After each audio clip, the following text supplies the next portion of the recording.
오늘 하나님의 말씀은 하박국 2장 5절에서 14절의 말씀입니다. 하박국 2장 5절에서 14절의 말씀, 우리 함께 일어나셔서 교독하시겠습니다.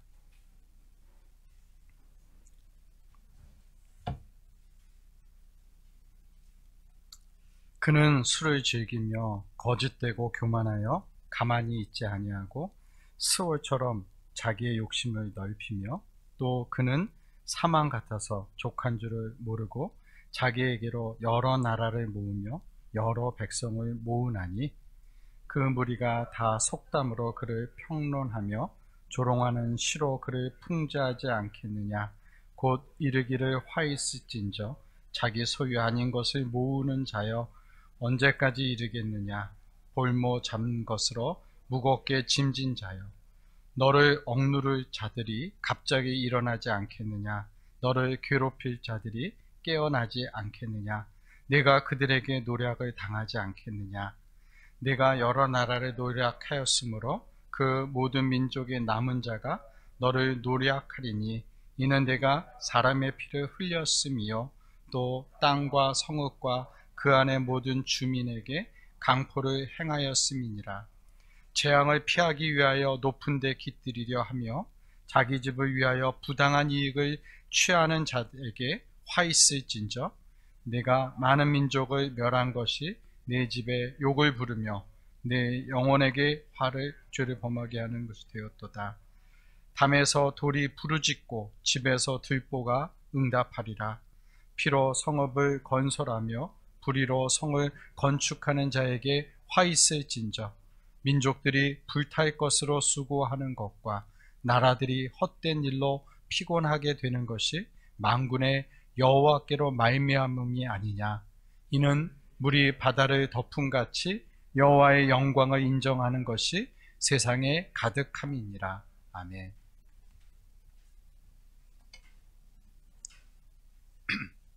한 주간 평안하셨습니까? 네, 저는 평안하지 못했습니다. 무더위도 시작되었는데 사랑제일교회 때문에 더 열불이 나서 씩씩거리면서 한 주간을 보냈습니다. 한국교회가 비상식적이고 또 이 반사회적인, 이웃사랑은커녕 이웃을 해하게 하는 이런 집단으로 인식되도록 하는 그런 치명적인 악영향을 끼치고 있는 모습을 좀 보면서 사랑제일교회라고 하지 말고 사랑제로교회라고 하든가 자기 사랑제일교회라고 하든가 해야 되는 게 아닌가, 이런 생각이 들었습니다. 요즘 새벽 기도 때마다 화 있을진저 회칠한 무덤들아, 화 있을진저 이 독사의 자식들아, 이렇게 예수님이 하셨던 말씀을 읽어가면서 기도하고 있습니다. 예수님은 원수를 사랑을 하고 이렇게 말씀하셨고, 또 바울도 더러운 말은 입 밖에도 내지 말고 오직 덕을 세우도록 그런 선한 말을 해서 은혜를 끼치라고 이렇게 말씀하셨죠. 너희는 거룩하라 얘기하시기도 하고, 선으로 악을 이기라, 이런 말씀들을 기억할 때 이런 말씀 생각하면서 그리스도인은 부당한 고통 속에서도 차마 화도 제대로 내지 못하고 가슴 아리를 하고 살아가야 되나, 이런 생각을 했었습니다. 그런데 예수님도 화 있을진저라고 말씀하셨고, 바울도 다른 복음을 전하는 자들은 저주를 받을지어다 이렇게 이야기하신 것을 통해서 용기를 얻습니다. 시편은 150편 중에 26%인 39편이 분노의 시, 저주의 시라는 것을 보면서 용기를 얻고 욕쟁이 목사가 되고 있습니다. 이런 상황에서도 마음이 평안하다면 그게 비정상이 아닐까, 이런 생각이 들었습니다. 분노를 못 느낀다면 오히려 그것이 정서적으로 문제가 있는 것이 아닌가 생각이 들었습니다. 정의에 대한 갈망이 있다면 분노해야 합니다. 우리는 이 한국교회를 사랑하기 때문에 어쩌면 속상해해야 합니다. 그렇다고 무작정 화만 내고 있을 수는 없을 것 같습니다. 그리고 화를 내도 잘 내야 될 것 같습니다. 성경에 보면 분을 내어도 죄를 짓지 말고 해가 지도록 분을 품지 말라고 하셨고, 마귀에게 이것 때문에 틈을 주지 말라 하셨으니까 분노 자체는 문제가 아니구나. 분노를 내어도 분노 내는 게 문제가 아니라 이 분노로 인해서 마귀에게 죄를 짓는 그 틈을 내주어서는 안 되겠구나라는 생각을 하게 됩니다. 그러니까 화내는 법도 배워야 되는 거구나, 이런 생각이 들었습니다. 분노하되 어떻게 분노를 하는 것이 그리스도인다운 분노인가? 그리스도인은 어떻게 분노를 하고 그래서 이거를 해소해야 하는가? 이런 생각을 좀 하면서 오늘 말씀을 좀 준비했습니다.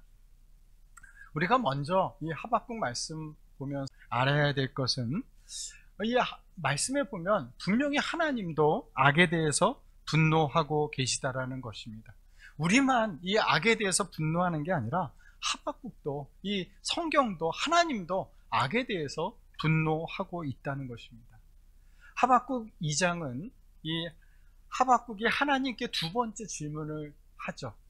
이 더 악한 자들을, 어떻게 이 더 악한 자들이 덜 악한 자를 벌할 수 있습니까? 그거에 대한 대답이 이 하박국 2장이었습니다. 우리가 지난번에 4절까지의 말씀을 통해서 하나님께서는 반드시 심판하신다는 것과, 그렇기 때문에 의인은 믿음으로, 신실함으로 살아야 한다는 말씀을 우리는 지금 보았습니다.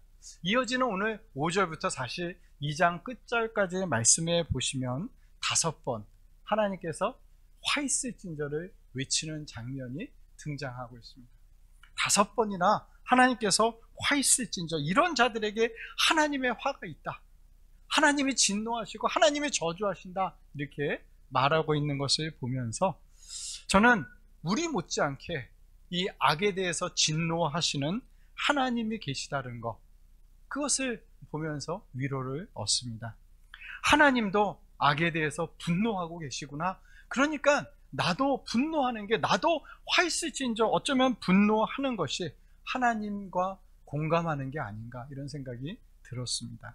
공의로우신 그 하나님처럼 우리도 공의를 추구한다는 것, 어쩌면 우리가 이 악을 보면서 분노하는 것은 우리도 공의를 추구한다는 그런 모습이 아닌가 생각합니다.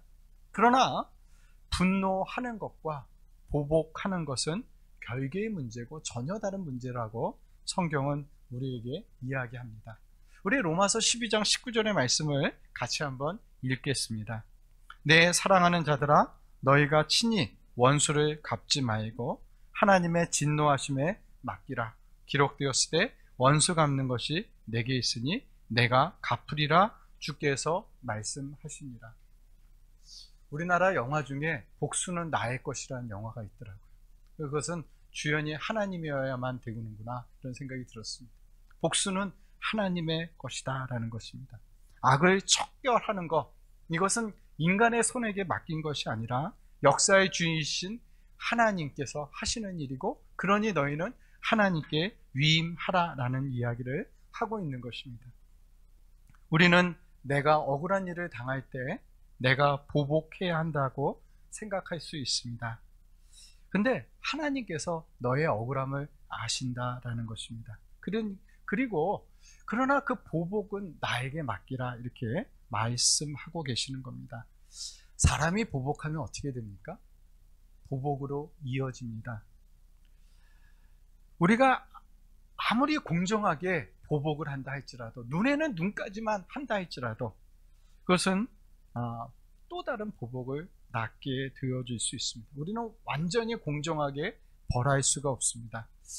법원의 판결도 시간이 지나면 잘못된 것이 드러나는 경우들이 종종 있지 않습니까? 그런데 우리가 어떻게 온전히 공의로운 재판관이 우리가 되어질 수 있겠습니까? 그래서 그것은 악을 미워하시는 공의로운 재판관 대신 하나님께 맡기라, 이렇게 성경은 말하고 있습니다.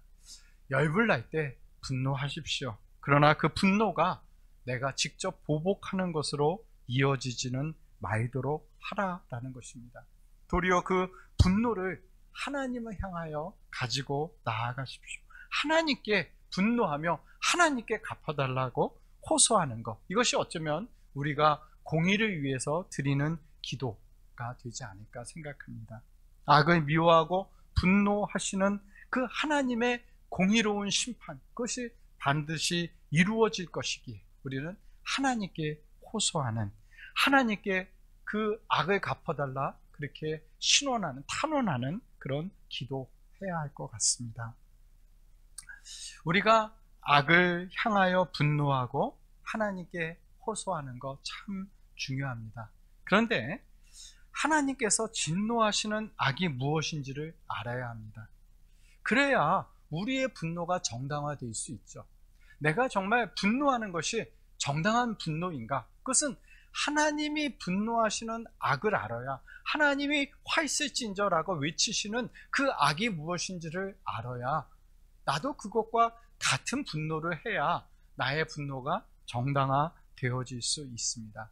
그뿐 아니라 혹 우리도 모르게 우리도 하나님이 미워하시는 악에 빠져 있지는 않은가, 우리는 돌아보기 위해서 하나님이 진노하시는 악이 무엇인지를 알아야 됩니다. 하나님이 화 있을진저라며 열내시는 그 악이 무엇인지, 오늘 5개의 화 있을진저 중에서 오늘은 3개만 먼저 다루고 다음 주에 나머지 2개를 다루려고 합니다. 하나님이 미워하시는 악에 대해서 첫 번째 이야기하고 계신 것은 5절에서 말씀하십니다.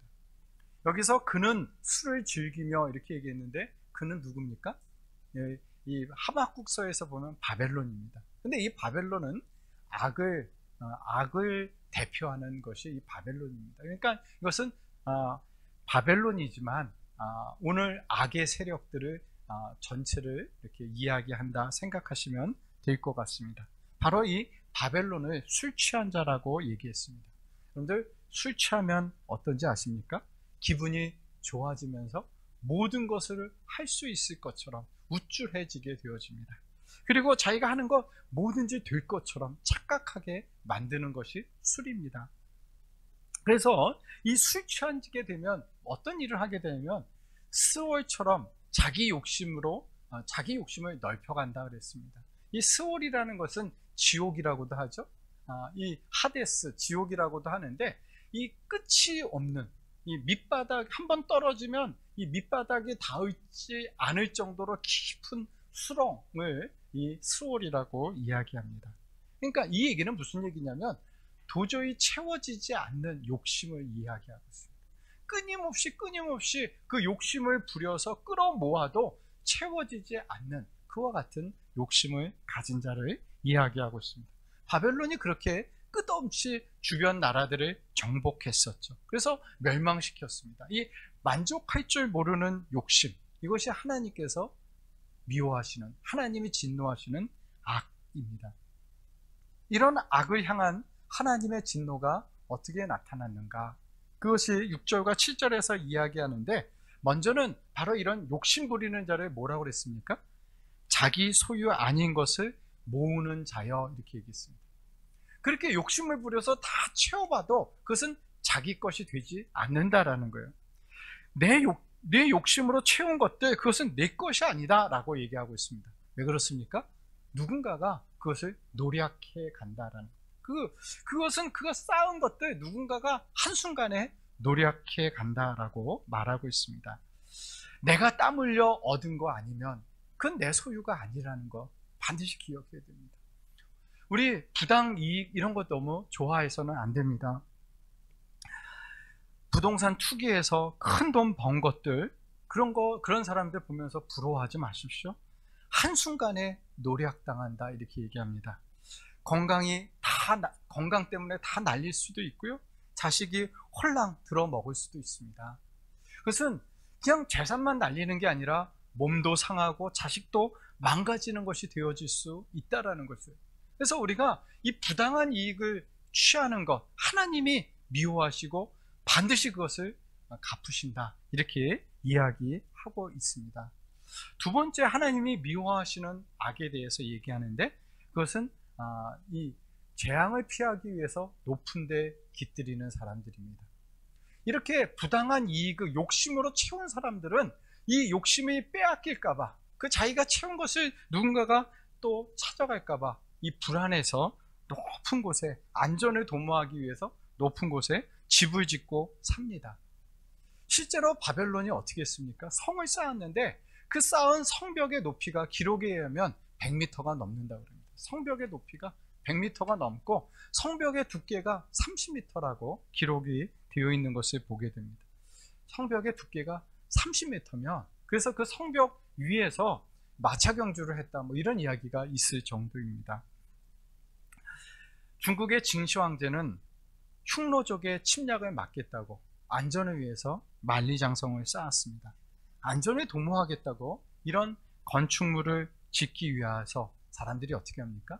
이 바벨론처럼 착취하는 겁니다. 사람들의 노동력을 착취해서, 어마어마한 착취를 통해서 이런 자기의 안전을 도모하기 위해서 사람들의 노동력을 착취하는 것, 이런 것에 대해서 하나님은 어떻게 하시느냐? 하나님이 진노하신다. 하나님이 이런 자들을 향해서 화 있을진저라고 말씀하고 있습니다.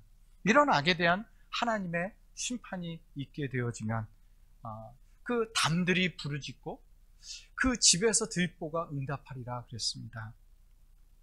그 동원된 수많은 사람들의 원한과 저주가 묻혀있는 그 집은 반드시 무너지고 하나님께서 그것을 응답하셔서 무너뜨리게 하실 거라고 얘기했습니다. 그러면 바벨론이 지은 그 바벨론 성은 고레스에 의해서 한순간에 무너졌습니다. 진시 황제가 17년의 전쟁을 통해서 이 중국을 통일했지만 그 진 제국은 통일된 지 15년 만에 멸망했습니다. 우리는 이 독재자들의 말로를 알고 있지 않습니까? 세계의 많은 독재자들, 우리나라에도 군사 독재했던 사람들의 그 말로가 어떤지를 여러분 아시지 않습니까? 오늘도 이 권력을 이용해서 자기의 안전을 도모하려는 자들, 자기를 지키기 위해서 수단 방법을 가리지 않는 자들, 그들에게 비참한 말로가 있을 것이다. 성경은 이야기하고 있습니다. 하나님께서 내가 그들을 향해서 진노하리라 말씀하고 있습니다. 세 번째, 하나님이 진노하시는 악을 소개하고 있는 구절이 12절과 13절입니다. 이 구절에 보면 피로 성읍을 건설하고 불의로 성을 건축한다 이렇게 얘기했습니다. 이 얘기는 이 두 번째 화이스진저에서 이야기한 것과 굉장히 유사합니다. 근데 제가 보기에는 좀 다른 포인트가 있다면 두 번째는 안전에 대한 것이 초점인데 이 세 번째는 아마 업적을 쌓는 것, 그것이 초점이 아닌가 생각합니다. 거기 이 말씀에 보면 그래서 네가 그렇게 업적을 쌓은 거 그것은 불탈 것이다 이렇게 얘기하고 있고 그것은 헛수고다 이렇게 얘기하고 있는 것을 보게 됩니다.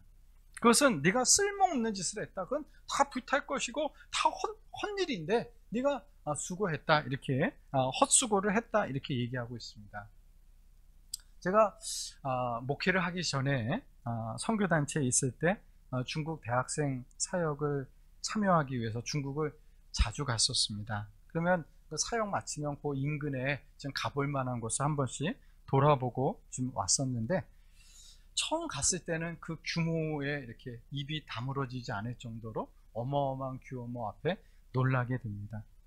삥마용, 이 진시황제의 무덤인 삥마용에 가보면 사람의 모양과 똑같은 군사들을 수천 명 흙으로 빚고 채색을 해서 체육관 몇 배의 넓이만큼 가득 채워져 있는 것을 보게 됩니다. 또 뭐 이화원, 뭐 북경 근방에 있는 이화원 같은 데 보면 아주 평평한 지역이라서 이 실증이 난다고 한 태우가 거기다 이 땅을 파서 인공호수를 만들고 그 판 흙으로 옆에 산을 만들었습니다. 어마어마한 인공호수를 보면서 처음에는 와 하지만 그 다음에는 두 번 다시 가보고 싶지 않습니다. 그것은 많은 사람들의 피를 쥐어짜서 만든 곳이기 때문에 그렇습니다. 그것은 자신의 업적이 아니라 내가 얼마나 무자비한 권력자였는가를 드러내고 있는 증거들이라는 것입니다. 하나님께서는 이런 악을 향해서, 이런 자들을 향해서 하나님은 진노하신다, 하나님은 심판하신다 이렇게 말하고 있습니다. 오늘 하나님께서 진노하시는 것들은 어떤 것이었습니까? 자기의 소유와 안전과 업적과 관련된 것들이었습니다. 소유, 안전, 업적. 이것은 우리에게 있는 어쩌면 기본적인 욕구 같은 것들입니다. 우리도 소유가 필요하죠. 우리의 그런 기본적인 욕구들이 있죠. 우리 안전을 도모하는 마음이 있고, 우리가 어떤 이 땅에 의미 있는 삶을 살고자 하는 이런 업적에 대한 욕구가 있습니다. 그것은 잘못된 것은 아니고 우리 모두에게 있는 것이 정상입니다. 그러나 그 자체가 나쁘다는 게 아니라 그것을 위해서 남을 착취하는 것, 다른 사람을 이용하는 것, 이것을 하나님께서 정말 미워하시는 악이다라고 오늘 말씀은 이야기하고 있는 것입니다. 나의 안전을 위해서 남을 위험에 빠뜨리는 것, 내 소유욕을 채우기 위해서 남의 것을 착취하는 것, 나의 업적을 쌓기 위해서 다른 사람의 삶을 무너뜨리는 것, 이런 것 하나님이 가만 놔두시지 않겠다 얘기하십니다. 다른 사람을 희생시켜서라도 나의 목적을 채우려고 하는 것, 나의 목적을 달성하려고 하는 자들, 이런 자들을 향해서 지금 분노하고 계시는 하나님입니다. 우리도 분노해야 됩니다. 이런 모습을 보면 우리도 분노하고 하나님께 가지고 나아가서 하나님 갚아주십시오 라고 외쳐야 합니다. 그런데 한편으로는 혹 나에게도 이런 모습은 없나 돌아봐야 한다는 겁니다. 남들이 다 한다고 나도 모르게 그것을 따라가고 있지는 않는가, 우리 자신을 돌아봐야 합니다. 그리스도인들이 갭 투자하시면 안 됩니다. 부당하게 욕심을 채워서는 안 되고 나를 위해서 남을 이용해서 안 됩니다. 그것은 하나님이 미워하시는 악이고 우리도 모르게 그 악에 빠져서는 안 될 것을 이야기하고 있습니다. 우리는 악에 대해서 분노해야 하면서도 또 그 악으로부터 멀어지는 그런 성도 되어야 할 줄 믿습니다. 하나님은 악에 대해서 진노하십니다. 하나님의 이 진노로 인해서 빼앗긴 것들, 빼앗은 자들은 한순간에 노략당하고 안전을 위해 지은 집은 또 한순간에 무너질 것이고 그들이 쌓은 업적은 무용지물이 될 것입니다. 이런 하나님의 진노와 심판을 통해서 무슨 일이 일어난다고 했습니까? 오늘 이 14절의 말씀을 보면 이 하나님의 진노와 심판을 통해서 여호와의 영광을 인정하는 것이 세상에 가득할 것이라 이렇게 얘기하고 있습니다. 물이 바다를 어떻게 덮고 있죠? 물이 바다를 덮은 가치라고 얘기했습니다. 바다는요, 빈틈 하나 없이 물로 가득 채워져 있습니다. 여호와를 인정하는 것이 그럴 것이라 말씀하고 있습니다. 여호와를 인정하는 것, 모든 사람이 하나도 예외 없이 여호와를 인정하게 될 것이다 라는 겁니다. 이 얘기는 그리스도인만이 그 하나님의 영광을 인정하는 게 아니라 이 악을 행하는 이들도 여호와의 영광을 인정하게 될 것이다 라는 말입니다. 그들은 하나님의 진노의 심판을 받으면서 자신이 잘못되었고 하나님의 옳았다는 것을 인정하게 될 것입니다. 하나님의 진노하여 심판하시면 어느 누구도 변명 한마디 할 수 없을 만큼, 또 감히 항의할 수도 없을 정도로, 찍소리 못할 정도로 그렇게 공의로우신 하나님의 심판이 이루어질 것이기 때문에 그들도 여호와의 영광을 인정하게 된다는 말씀입니다. 어찌 보면 좀 무서운 말씀이죠. 어찌 보면 우리가 이렇게 막 찬양하면서 여호와를 인정하는 게 아니라 어쩌면 심판받고 고통당하면서 여호와의 영광을 인정하는 자들도 있다라는 거예요. 그래서 어느 하나도 예외 없이 그 하나님이 공의로우시고 하나님이 옳다는 것, 비록 지금 하나님의 영광이 추락되어지는 것 같지만, 그래서 우리의 그런 잘못으로 인해서 주님의 영광이 추락되어지는 것 같지만 온 세상에 그 누구도 그 하나님의 영광을 인정하지 않는 사람이 없다라고 오늘 말씀은 우리에게 이야기하고 있습니다. 바벨론은, 이 악은 엄청난 세력처럼 우리에게 느껴집니다. 악한 세력이 어마어마한 파도가 그냥 덮치는 것처럼, 어마어마한 파도가 덮치는 것처럼 이 악이 우리를 집어 삼킬 것처럼 그렇게 느껴지는 세상에서 우리는 살아가고 있습니다. 세상 천지를 악이 지배하는 것 같아서 우리를 두렵게 하고 쪼그라들게 하고 무서워하게끔 그렇게 떨게끔 만드는 세상에서 살고 있습니다. 그러나 하나님의 말씀 앞에 우리가 있게 되면 그게 별게 아니었구나, 그것을 깨닫게 되어지기 시작합니다. 하나님의 공의로움 앞에서 볼 때 그 악은 반드시 심판을 받게 될 것이고 그건 별게 아니라는 것을 우리로 하여금 알게 해주시는 말씀입니다. 무서운 줄 알았는데 말씀의 눈으로 보니 달리 보이기 시작하더라라는 것입니다. 골리앗 앞에 섰을 때 이제 끝났구나 생각했는데 물맷돌 하나에 쓰러지는 그런 것이 이 세상의 악이라는 것을 우리로 하여금 알게 하시기 위해서 이 말씀을 우리에게 주고 계시는 것입니다. 악이 설치는 이 세상 속에서 분통 터지게 살아가는 그 성도들에게 악의 실체가 무엇이고 그들의 미래가 무엇인지를 보면서 두려워하지 말고 낭망하지 말라고 하시는 말씀이 오늘 우리에게 주시는 말씀입니다. 그렇게 그리스도인은 어떻게 살아가야 됩니까?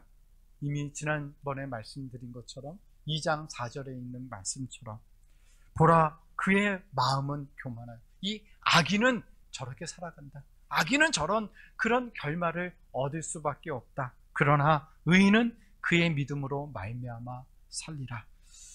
악인의 삶은 이러하지만 의인의 삶은 다르다 이렇게 얘기하십니다. 의인은 믿음으로 살아갑니다. 하나님이 악을 심판하신다는 그 믿음, 주께서 다시 오신다는 그 믿음, 그것 가지고 그 믿음으로 악에게 휩쓸리지 않고 오늘을 살아가는 그런 신실한 우리 성도들 되어주시기를 부탁드립니다. 사랑하는 우리 마중물 성도님들, 오늘의 현실이 속상하십니까? 화나십니까? 욕하고 분노합시다. 단 하나님께 합시다. 원수 갚는 거 내게 있지 않고 하나님께 있기에 하나님께 맡기며 하나님께 가지고 나가 기도합시다. 그리고 이 악의 실체와 결말을 알기 때문에 악이 설치는 세상 속에서도 악을 두려워하지 말고 악을 가까이 하지 말고 악을 멀리하고 악을 배척하며 살아가는 저희들이 되었으면 좋겠습니다. 혹 하나라도 우리 마음에 하나님이 이렇게 미워하시는 악이 우리 안에 자리 잡지는 않았는가, 우리는 우리 자신을 돌아보며 그런 모습이 있을 때마다 하나님께 가지고 나아가 회개해야 합니다. 나의 욕심, 나의 업적, 나의 안전을 위해서 누군가를 이용하려는 그런 마음이 들 때마다 물리쳐야 합니다. 하나님이 반드시 공의로움을 드러내실 것입니다. 모든 사람이 그래서 하나님의 영광을 인정하는 그날은 반드시 올 것입니다. 그것을 믿기 때문에 오늘을 신실하게 살아가는 그런 성도님들 되시기를 주님의 이름으로 축복합니다. 기도하겠습니다. 주님, 속상합니다. 화가 납니다. 또 죄송합니다. 하나님, 이 상황들을 주께서 아시오니 주님께 나아가 우리가 우리의 마음을 토로하고 주님께 나아가 이야기할 때 주님 다스려 주옵소서. 우리가 이 악한 세상 속에서 하나님에 대한 믿음 가지고 신실함 가지고 이 어둠을 뚫고 살아가는 주의 백성들 될 수 있도록 인도하여 주옵소서. 예수님의 이름으로 기도합니다. 아멘.